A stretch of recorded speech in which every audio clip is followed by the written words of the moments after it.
Linear data ஸ்ட்ரக்சருக்கும் நான் linear data ஸ்ட்ரக்சருக்கும் உள்ள differences வந்து கேட்பாங்க. So important 2 mark question. So linear data structure, நான் லீனியர் டேட்டா ஸ்ட்ரக்சர் டேப்லர் ஃபார்மில் நம்ம வந்து ஆன்சர் வந்து கொடுக்கணும்.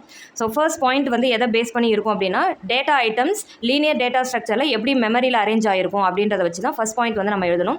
ஸோ லீனியர் டேட்டா ஸ்ட்ரக்சரில் data items are arranged sequentially in மெமரியில் சீக்வென்சுவல் ஆர்டரில் டேட்டா ஐட்டம்ஸ் வந்து அரேஞ்ச் பண்ணியிருப்பாங்க. பட் நான் லீனியர் டேட்டா ஸ்ட்ரக்சரில் டேட்டா ஐட்டம்ஸ் என்ன ஆர்டரில் அரேஞ்ச் ஆகிருக்கும் அப்படின்னா, அரேஞ்ச்டு என்ன ஹைராரிக்கல் ஆர்டர். ஓகேவா? So in memory. So next second point எதை பேஸ் பண்ணி இருக்கும் அப்படின்னா, அதை ஆக்சஸ் பண்ணுற அந்த timing. Okay, so linear data structure பொறுத்தளவு டேட்டா எலமெண்ட்ஸை நம்ம ஒன் டைம் வந்து ஆக்சஸ் பண்ணிடலாம். அதாவது சிங்கிள் ரன்லே வந்து எல்லா டேட்டா எலமெண்ட்ஸையும் நம்ம வந்து ஆக்சஸ் பண்ணலாம். But data non linear data ஸ்ட்ரக்சரில் elements cannot be accessed in one time. அதாவது சிங்கிள் டைமில் எல்லா டேட்டா ஐட்டம்ஸையும் நம்மளால் ஆக்சஸ் பண்ண முடியாது.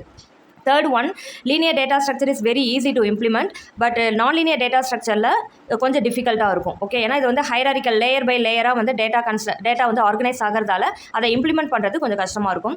ஸோ நெக்ஸ்ட் ஃபோர்த் பாயிண்ட் வந்து மெமரி வந்து யூட்டிலைஸ் பண்ணுறது இன்எஃபெக்டிவ். ஓகே, ஸோ இதில் வந்து மெமரி வந்து அந்த அளவுக்கு வந்து என்ன பண்ணுவாங்க, எஃபெக்டிவாக யூட்டிலைஸ் பண்ண மாட்டாங்க. பட் நான் லீனியர் டேட்டா ஸ்ட்ரக்சரில் மெமரி யூட்டிலைசேஷன் வந்து ரொம்ப எஃபெக்டிவாக இருக்கும். எக்ஸாம்பிள்ஸ் வந்து லீனியர் டேட்டா ஸ்ட்ரக்சருக்கு பார்த்தோம் அப்படின்னா, array, stack, queue, linked list இதெல்லாம் வந்து லீனியர் டேட்டா ஸ்ட்ரக்சருக்கு எக்ஸாம்பிளாக சொல்லலாம். ட்ரீ அண்ட் கிராஃப் வந்து நான் லீனியர் டேட்டா ஸ்ட்ரக்சருக்கு எக்ஸாம்பிளாக சொல்லலாம்.